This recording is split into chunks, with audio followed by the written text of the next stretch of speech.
नमस्कार, आप देख रहे हैं एसबी न्यूज़ टुडे और ये आप तस्वीर देख रहे हैं स्वर्गीय जेपी चौधरी सभागार, जहां पर खुद झारखंड के कृषि मंत्री बादल पत्रलेख बैठे हुए हैं। जनता दरबार यहां लगा हुआ है और जनता दरबार में जो आम जनता है वो यहां पे आई हुई है अपनी समस्याओं को लेकर। उनकी समस्याओं का निदान भी हो रहा है। आप तस्वीरों के माध्यम से साफ तौर पर देख सकते हैं किस तरह से जिसकी भी समस्याएँ रही है उसकी समस्याएँ तुरंत अविलंब कह सकते हैं कि समाप्त की जा रही है, या जो जिस लायक है उस लायक उनके अधिकारियों से बात की जा रही है। हालांकि और आइए जानते हैं यहाँ पे जो जनता दरबार में जनता आए हैं उनसे कि क्या समस्याएं लेके आए और जब वो बाहर निकले हैं मिल करके तो कितने संतुष्ट हैं। आइए जानते हैं इनसे। अच्छा, कहाँ से आए आप? पलामू से आए हैं। सबसे एक बात बताइए, पलामू से आए, क्या समस्याएँ क्या थी आपकी? हम लोग गांव देहात में घूमे और बहुत गरीबताई देखे। वहाँ पानी नहीं पड़ रहा है और कहीं खेती नहीं हो रहा है बढ़िया से। यही समस्या लेकर के हम लोग मंत्री जी से मिलने आए थे। मतलब कृषि मंत्री से कृषि से संबंधित समस्याएं हैं? जी जी जी जी, कृषि मंत्री से मैंने कृषि की समस्या लेकर के आए। अच्छा, एक बात बताइए, जो समस्याएं थी क्या देखा आपने जब गांव में गए? क्या देखा आपने? देखे कि कहीं पर धान नहीं रोपाया है, पानी नहीं गिर रहा है, मकई का फसल नहीं हुआ है अच्छा, किसी का घर द्वार भी अच्छा से नहीं है, गरीबताई मैंने बहुत है। तो यही समस्या लेकर के हम लोग आए मंत्री जी भीरा और लेटर भी दिए हैं। हम लोग लिखित दिए हैं कि पलामू का समस्या को सुनवाई किया जाए, वहाँ पर बहुत गरीबताई है। सूखा को लेकर के कुछ सूखा घोषित करके कुछ मुआवजा भी दिया जाए। हाँ, मैंने यही मैंने सुखाड़ हो गया, इसी लेकर के हम लोग दिए हैं। मंत्री जी की बातों से संतुष्ट हुए आप लोग? हाँ जी, मंत्री जी आश्वासन दिए हैं कि वहाँ के लिए हम ध्यान देंगे, पलामू के लिए ये सब समस्याओं को जो दिए हैं हम लोग उस पर बोले हैं कि समस्या को लेकर के हम लोग इस पर ध्यान देंगे। हाँ। क्या लगता है, आप भी थे वहाँ पे? जी, हम भी थे वहाँ पे। कहाँ से आए आप? पलामू। पलामू से। जी, समस्याएं सेम है? समस्या सेम है सर, और समस्या बहुत ही विकराल है। इतनी भयावह स्थिति है, हमने मंत्री जी को अवगत कराया है कि इतनी भयावह स्थिति है सर कि वहाँ पे भोजन के बिना आदमी मर रहा है, पलायन कर रहा है। भोजन नहीं रहने के कारण आकस्मिक मृत्यु हो रही है सर, यहाँ तक कि आकस्मिक मृत्यु तक हो जा रही है। जत्थे के जत्थे लोग पलायन कर रहे हैं। इतनी विकराल समस्या है। मंत्री जी ने आश्वासन दिया है कि बहुत जल्द पलामू के बारे में बड़ा आवंटन करेंगे और सभी लोग खुशहाल रहेंगे सर, मंत्री जी का आश्वासन है। अभी मिले, अभी उन्होंने क्या कहा?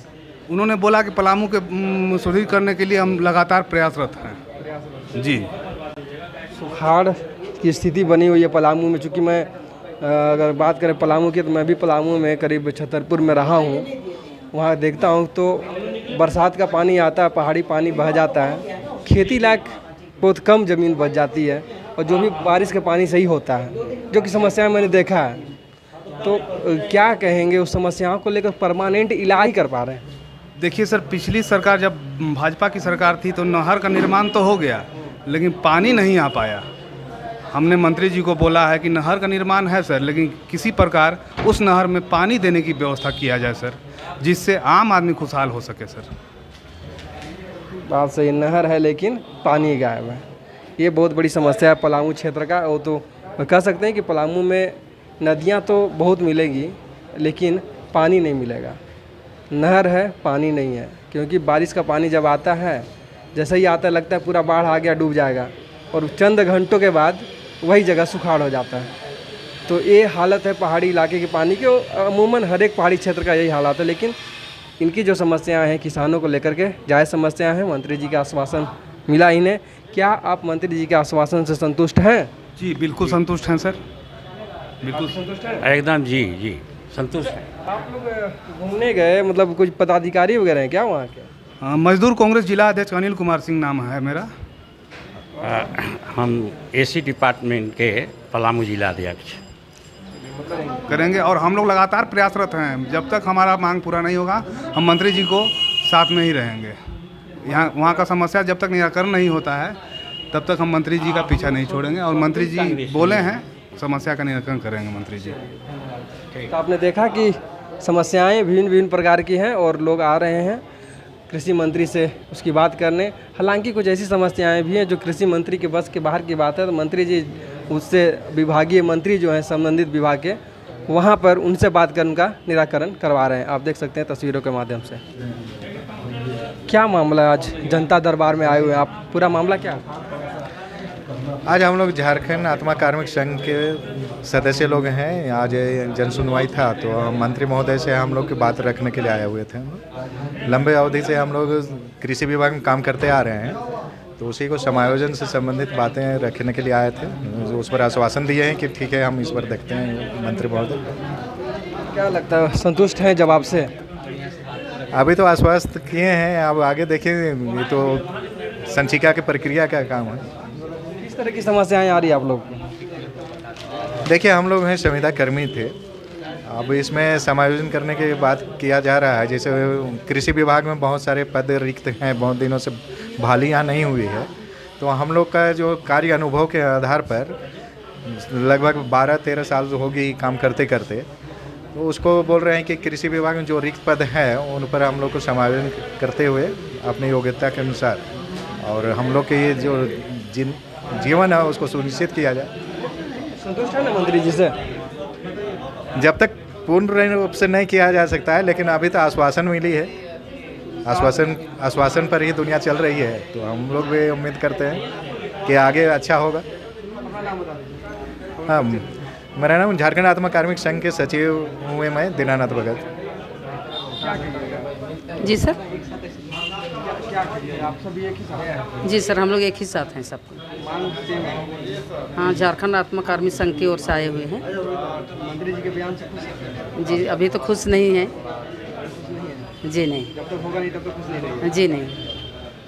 Thank you. एलिजाबेथ तिर्की।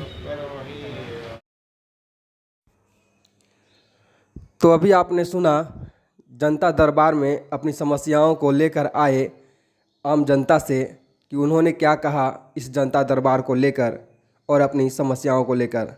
लेकिन आइए अब सुनते हैं स्वयं मंत्री जी को, वह क्या कर रहे हैं इस जनता दरबार को लेकर। आखिर इस जनता दरबार से कितना फ़ायदा होता है राज्य की आम जनता को, और किन किन मुद्दों पर आज, या यूँ कहें कि किन किन सवालों के साथ आज जनता आई थी इनसे सवाल पूछने या अपनी समस्याएं गिराने। अब विभिन्न खास करके जमीन संबंधी मोटेशन का, और उस पर रांची के ही लोग थे और कुछ गिरिडीह जिला से आए थे। तो हमने उपायुक्त महोदय को तुरंत फ़ोन लगाया। उन्होंने कहा मैं ऑफिस में हूँ सर, आप जो भी फरियादी आता है तुरंत उनको भेज दीजिए ताकि हम उसको संबंधित पदाधिकारी के पास फलाफल के लिए भेज दें।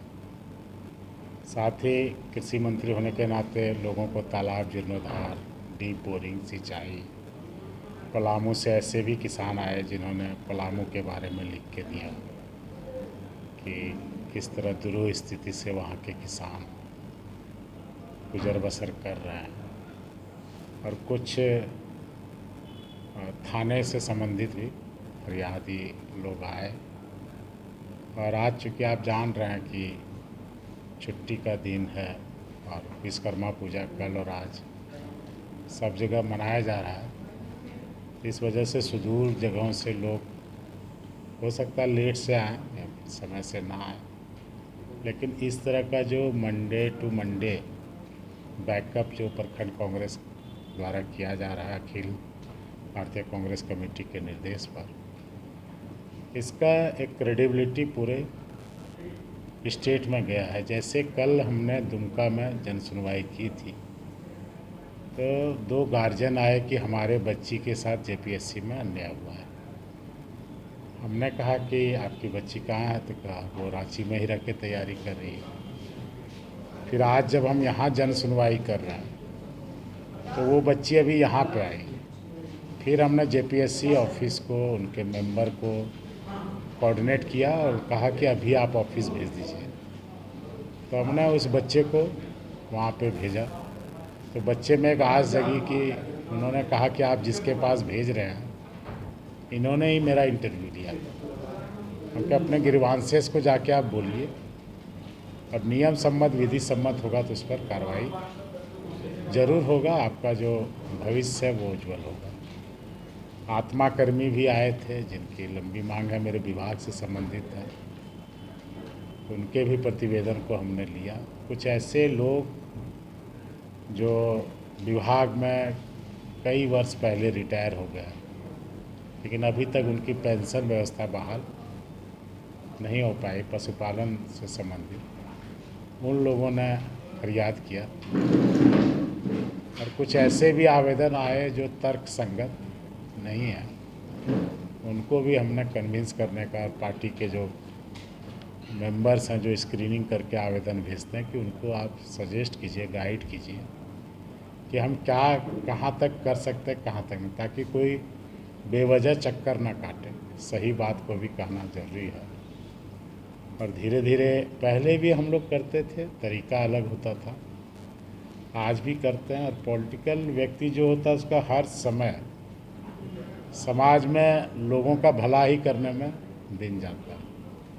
लेकिन जब एक समय निश्चित होता है, जैसे पार्टी के लोग जो अनायास कभी इनके दफ्तर कभी उनके दफ्तर जाया करते थे, किसी से मुलाकात होती थी, किसी से नहीं होती थी, तो वो एक मंडे को ज़रूर आना चाहेंगे कि कम से कम एक मिनिस्टर से तो भेंट हो जाएगी। और यदि दूसरे मिनिस्टर से संबंधित कोई मामला हो तो हम मिनिस्टर टू मिनिस्टर उसको कोऑर्डिनेट करने में बड़ी आसानी होगी कि हमने रेफ़र कर दिया, उनके पीएस को कह दिया। तो एक अच्छा अनुशासन कार्यकर्ता, नेता, संगठन, सरकार के बीच में इस तरह के कार्यक्रम से देखने को आपको मिल रहा है। और भी हम आज प्रदेश में लगा रहे हैं, जिला में लगा रहे हैं, प्रखंडों में हैं, गांव में जाएं, जहां भी जाएं, सरकार के में होने के नाते ये पता चलता है कि हमने जो बजट लिया है, हमने जो कंसेप्ट लिया है, धरातल पर क्या अक्षरशः वैसा ही उतर रहा है या फिर कुछ है। जैसे अभी गिरिडीह जिला के एक प्रखंड का शिकायत आया कि पीएम किसान के नाम पर, अप्रूवल के नाम पर वहाँ भ्रष्टाचार व्याप्त है। रामगढ़ से भी आया, तो हमने वहाँ के जो डीसी साहब हैं उनको लिखा कि अनियमितता की बात कहकर सरकार की बदनामी हो रही है, जांच कर चिन्हित पदाधिकारियों के विरुद्ध विधि सम्मत कार्रवाई करें। और उसके फॉलोअप के लिए फरियादी के साथ वहाँ पार्टी के मजबूत स्तंभ, हमारे प्रखंड लेवल पर प्रखंड अध्यक्ष या फिर सम्मानित नेता, जिला स्तर पर जिला अध्यक्ष, सम्मानित नेता, या फिर हमारे विभागीय पदाधिकारी होते हैं जिनको ये निर्देश दिया जाता है कि आप इनके ग्रीवांसेस को ये करते हैं। और फिर इसका सक्सेस स्टोरी भी होगा कि वो फरियाद लेकर आए, हमने कहाँ तक उनकी फरियाद को तामिला में तब्दील किया।